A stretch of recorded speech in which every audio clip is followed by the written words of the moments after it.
Welcome. Baruch atah Adonai Eloheinu melech haolam asher kitshanu b'mitzvotav v'tzivanu la'asok b'divrei Torah. Amen. And I'm going to share the screen. Okay, let's do that. Let's see how we can do that. Okay.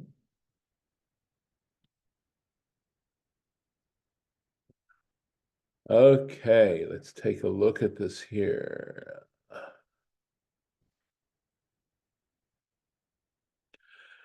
Okay, so we are actually right here where we're talking about the creation of the luminaries and how God says that they should be as luminaries in the firmament of the heavens and to cast light on the earth.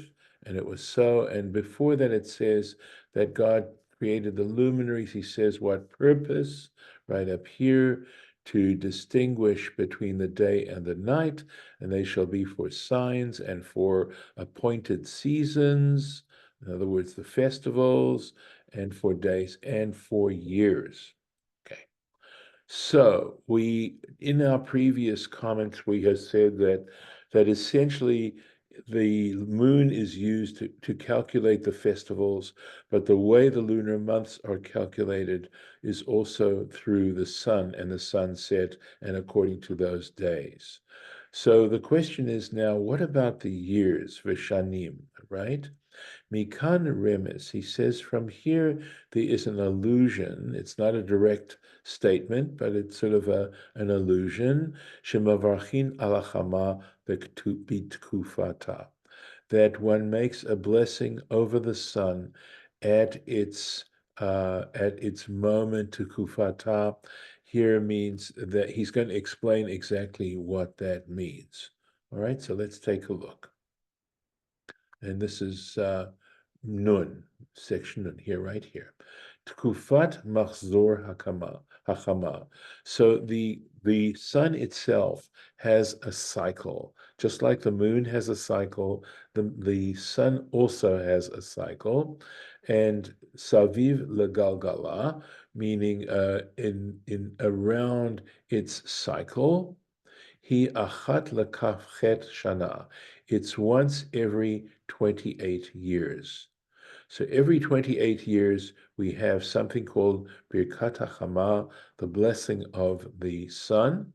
She'az higia, or tagia, that at that moment the sun reaches Hachama, Le'otah nekuda, to the same point begalgala in its sphere, mechuvan kamoshe chaita, exactly in the same place as it was, be'otah sha'a, at the very same moment, shebar'a hakadosh baruch hu, that the Holy One, blessed be He, created it, b'ma'aseh bereshit, in the creation, in the creation of the world. So they figured that the sun itself, of course, they believed that the earth was the center of the universe at the time, but regardless, they noticed a certain motion of the sun against the, I'm going to say probably against the fixed stars in some sort of way, that every 28 years it got to be that point where it was in the heavens against those fixed stars, where it was at creation. V'nikra, this is called hamachzor, that this cycle is called machzor gadol. It's called the large cycle. So the lunar cycle is a small cycle, but this 28-year cycle is a large cycle. Vehi chala tamid, and it always occurs bitkufat Nisan, at the spring solstice, sorry, let me think. The spring equinox. That's when it would occur. Okay. V'hatkufa hahi, and this particular moment, this particular time, Tahul La'olam Ba'otah Shana, and it occurs forever, Ba'otah Shana, at that in that year, betchilat yom revi'i bashavua, that in that year it always occurs on Wednesday in the week, right? It always occurs on that day of the week. Mipnei sheberevi'i, and the reason for that is because on the fourth day, nitlu ha'meorot kemevu'ar beparsha zo. Because, as we can see from reading the text, that was when the sun, moon, and stars were created. They were created on the fourth day of the week. So, if it's going to occur in that particular point in the heavens, it's going to occur on a Wednesday. Ulachan b'neitz hachama shelo hayam. And so, when the sun comes up on that particular day, when at sunup, right? Mekadshin hachama, you sanctify the sun, bivracha, with this following bracha, Baruch Else Maseh Breshit. In other words, he's not putting in the little piece there, Ata Hashem Elokeinu Melech Olam, Ose Maseh Breshit, who performed the work of creation. V'iyin be'orech Chaim, and check out the Orech Chaim. That's the first section of the Shulchan Aruch, Siman Reish Kaf Tet, which would be chapter 229. Uvedorenu, it just says parenthetically, and in our generation, Zachinu Lizman Brachazo, we merited to say this particular blessing, Bishnat Tarna. This looks like Tarnaz in the year 5,657, which would correspond to 1897. So that gives you some idea of when this happened. I'm going to pause the share now. Okay, let me do that if I can and see what I can do. So I'm going to stop the share and pause the recording. Let's find the share now. Share the screen again. All right. Okay. So, here we go. Umefaresh Kan Remez Batorah, and it explains here an allusion in the Torah, Livrachazel, that to this blessing, Milashon, from the language, from the expression here in this verse, Veshanim, and years, Dichtiv Kan, that's written here. In other words, it didn't say for the year, it said for years. So, which implies some kind of more than 1 year. Demikodem katav v'hayu lemoadim, right? Because prior to that, it says they should be, that is the sun and the moon and the stars, should be for the fixed times, meaning the festivals. Hu remez, and that would be an allusion al halevana, regarding the moon, the chidusha, and its cycle, right? Its reappearance, right? The cycle of the moon. Yan she Rosh Chodesh, because Rosh Chodesh, Umoadim, and the festivals, mitchashvim lamahalach halavana, because they're calculated according to the movement of the movement of the moon. And again, we will see more on this subject later on. Parshat Bo, in the Parsha of Bo in Exodus, the pasuk with the verse that starts off with HaChodesh Hazeh Lachem, this month shall be to you.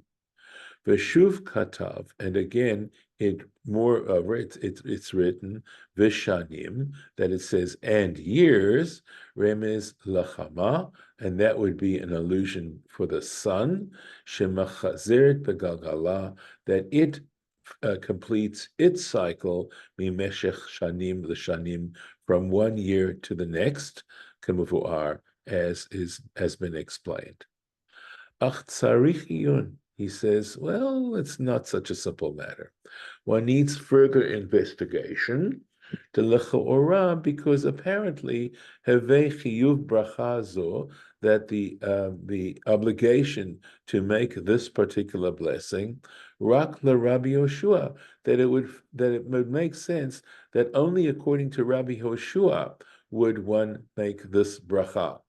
Disfirale, why? And remember, because the point he's making is that there's a disagreement between Rabbi Yoshua and Rabbi Eliezer. Rabbi Yoshua believes that the world was created in Nisan, and that's of course when the sun appears at this particular spot.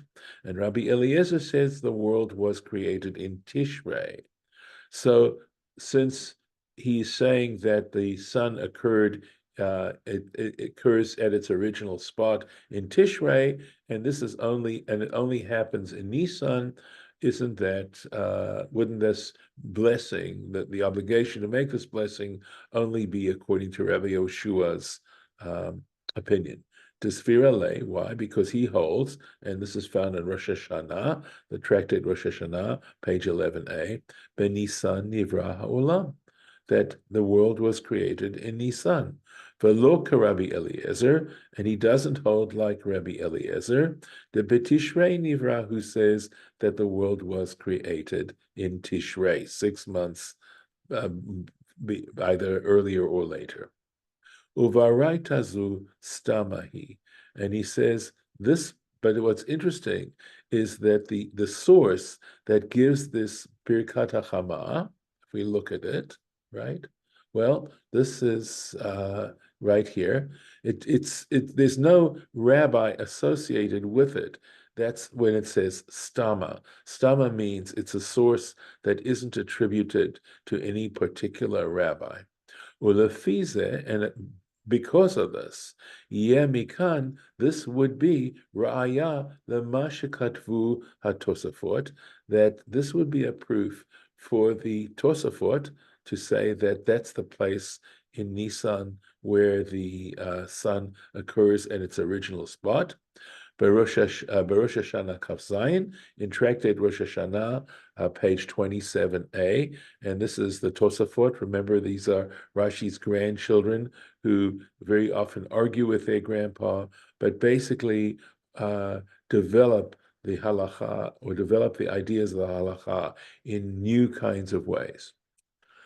So page 27a is where we find this Tosafot, Dishtei Hadeot Emot, that both Rabbi Yoshua and Rabbi Eliezer are actually telling the truth. They both are correct.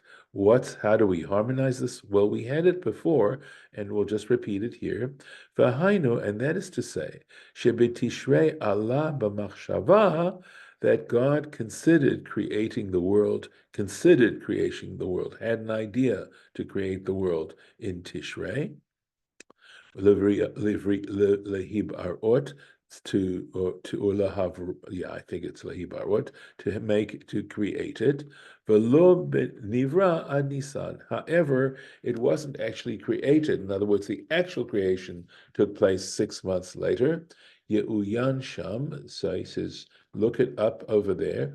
Ubema shekatuvnu la'el, and also you can check out what we wrote above, the pasuk Yud Aleph, and with regards to verse 11, Ot Mem Daled, and this is like the footnote 44 Mem Daled, and that's what he has to say about that. Okay, next verse. Let's go on. Vayas Elohim et shnei ha'ma'orot hagdolim, says God made the two great lights. Et ha'ma'or hagadol, the greater light, we'd have to say, the mamshelet hayom, to govern the day. Ve'et ha'ma'or hakaton, and the smaller light, the mamshelet halayla, to govern the night. Ve'et ha'kochavim, and the stars. This is a famous interpretation. Shnei hamorot hagdolim. So it says the two great lights. Rabbi Shimon ben Pazi Rami. So here, of course, this is not a stama. We have a rabbi to whom this statement, the following statement will be attributed. Rabbi Shimon ben Pazi, Rami means he took two verses that appeared to contradict each other, or two sources that contradict one another. So what's the one source? Kativ et shnei hamaorot hagdolim. It says the two great lights. Ukativ et hamaor hagadol ve'et hamaor hakaton. But then it goes on to say the great light and the lesser light, the small light. So either they were two, and usually if it says shnei, it means that they were identical, right? That's the idea of putting in the number two, because if we just see a plurality, we figure the smallest plurality, which is two. So what the word shnei adds is that they're of equal magnitude, they're of equal value, etc., that they're identical. So we have this contradiction, this apparent contradiction. Here's the explanation. Ama yareach lifnei HaKadosh Baruch Hu. The moon said before God, it came and brought a case to God. Ribono shel olam, master of the universe. V'chi efshar lishnei melachim sheyishtamshu beketer echad. Is it possible for two kings to make use of one crown, or that they should serve under one crown? How's that possible? Amar la, and he said to the moon, God said to the moon, Lechi um'ati atzmech. If that's what you're saying, then you yourself go and make yourself smaller, so that the sun will have the major crown. The sun will have the crown. So obviously, this is a very literary interpretation of this verse here. But I think it's significant to say that if you're going to come and make corrections, then make sure that you correct yourself first. Right. This is from Chulin, the tractate Chulin, page 60 on the B side of the page. Ne'ensha. So basically what happened was the moon was punished al hak shekinah bigdolat hachama, because she was expressing jealousy on the large size of the sun. V'ratzta la'amod be'erech gavoha mimena. And in fact, she wanted to have greater value than the sun. Ulefize, and for this reason, necha shtei halashonot, and in this particular way, we can now accept both expressions, right? We know that a process happened between the first expression and the second expression, that initially the two were as large as one another, the moon came and complained, and now it says the smaller one, referring to the moon. Demitchilat briata, Priyatam, because when they were originally created, Hayushnehem Gdolim, they both were large, Veshavim, okay, and of equal size. They were equal. V'acharkach nitma'et echad, and then after that, one of them was lessened, was reduced. Ve'iyen b'chidushay tosafot ala Torah, and you should. This is possibly a work, okay, that's called Chidushay Tosafot, that whether or not this has to do with commentaries that the Tosafot, that is Rashi's grandchildren, made that were written down on the Torah. Timhu, they were expressed surprise, al ikar kushiyat hagamara, Mistirat halashonot, that they were surprised at the basic ikar would be, like the essence of this question or this difficulty that the Gemara poses, mistirat halashonot, from the fact that the language appears to be contradictory. What's the real problem? Demai kashale, because really, why is the Gemara, why is it having problems? Daha efshar lomar, because you could say deha kavana, that the intention of the Torah originally Debichlal shnehem gdolim, that in general the two of them are large. And in fact, this is a very pshat understanding that when he talked about the two great lights, he wasn't necessarily saying that they were of equal size, but they clearly the moon is a large celestial object and the sun is a large celestial object. And that's all he meant, that God made these two large celestial objects. Rak ha'echad katan mechavero. And the only point is that one of them smaller than the other. That's all. Ye'uyan sham. And so check out this the sorry the Chiddushei Tosafot. Aval ha'emet, but truthfully, yesh lomar. Here we go. Okay. You could say, we'll see, right? As I explained, you could say yesh lomar dahadiyuk meduyak ma'od. I've already given you answer to this question here, right? And saying there really isn't a problem. He says the examination of this verse very carefully is well-founded, well-founded. B'debekama makomot, that, or b'debechol makom, he says, in every place, dichtiv hamispar sheni, when it tells you the number two, b'makom shegam b'stama haino tofsim shnaim, in a place where you could say without it, it means two. If God had said, God created large lights, well, again, plurality, smallest plurality is two. This is the point I was mentioning before. Kamosha katav ba'alma, right, as it states elsewhere, ba'alma mi'ut rabim shnayim, that in general, the smallest number of a plurality is two. Ba'alahorot, so now that you have the number two mentioned explicitly, it comes to teach you al hishtavut ela hashnayim, that it's telling you that the two are equal.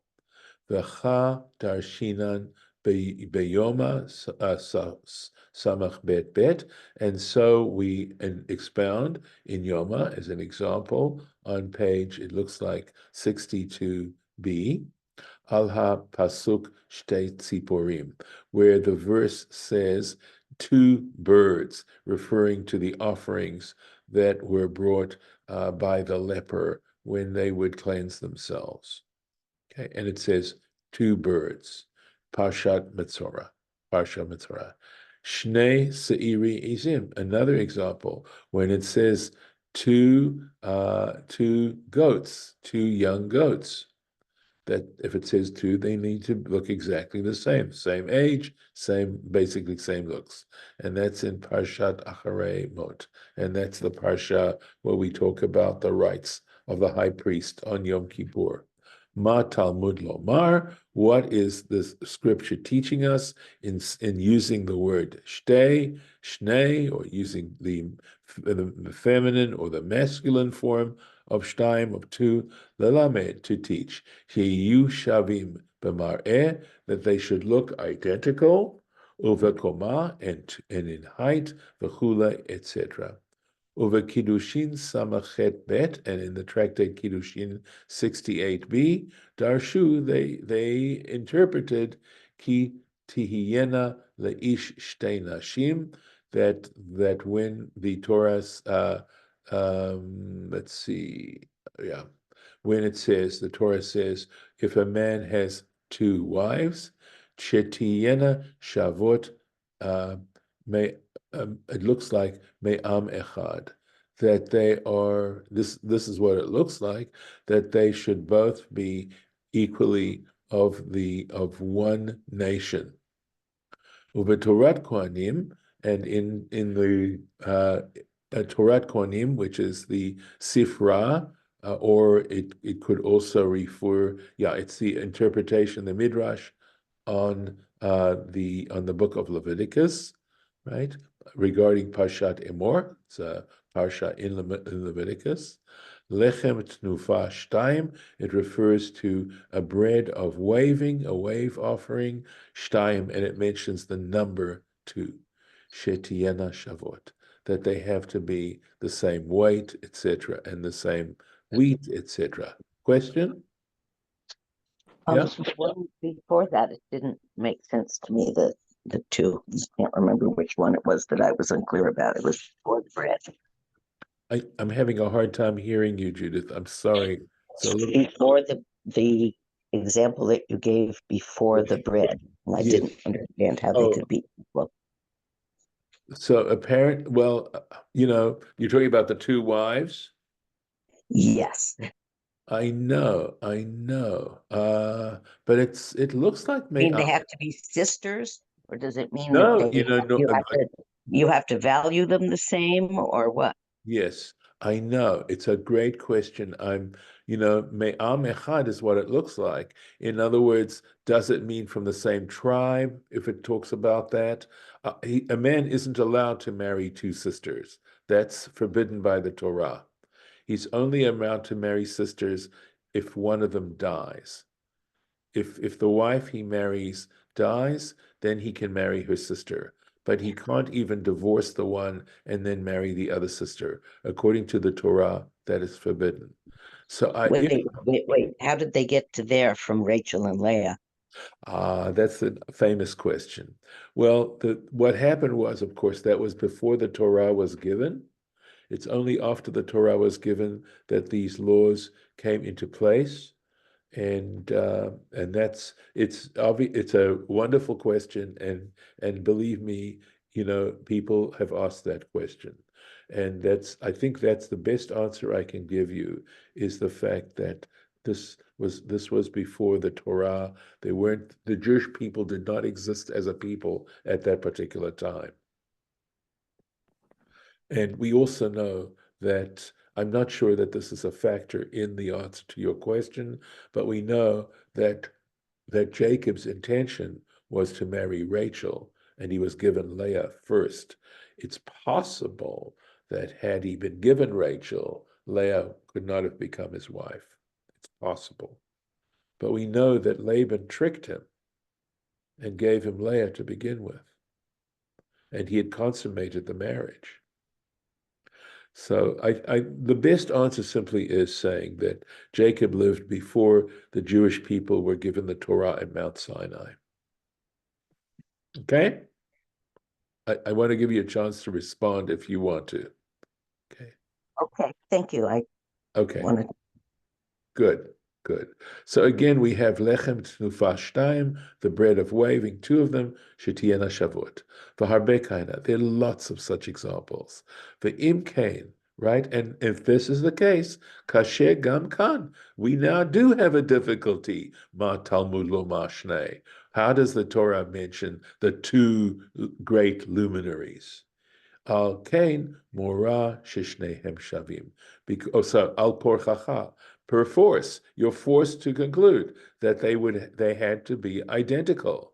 Ve'im kain, and if this is the case, ech kativ achar kach ha'ma'or hagadol v'ha'ma'or hakaton. How is it possible for Scripture then to say one larger and one smaller? Umefaresh shebe'emet betchila, and so it explains that in actual fact, originally nivra'u shnehem gdolim, they were both created the same size, they were both created large, v'achar kach nitma'et echad, and after that, one of them was reduced, etc., and QED. He isn't finished. V'dash demasha amru b'chama makomot b'Gemara, and you should know that what they said in several places in the Gemara, shen hane'elavin ve'enam olvim. So I need to, okay. So I have to try and think about what ne'elav means. Forgive me. I prepared, and for some reason, I didn't write down a translation. I think it's something to do with shamed, and I will have to check this out at a good time. And you know something? I needn't have started at this moment, so we'll have to pick this up at another point, and I'll make the note, and that way I will have the answer to this question. So here we go. Whoop, sorry. Okay, let's try this. Okay, there we are. And I'm going to stop the share and the recording too. Thank you.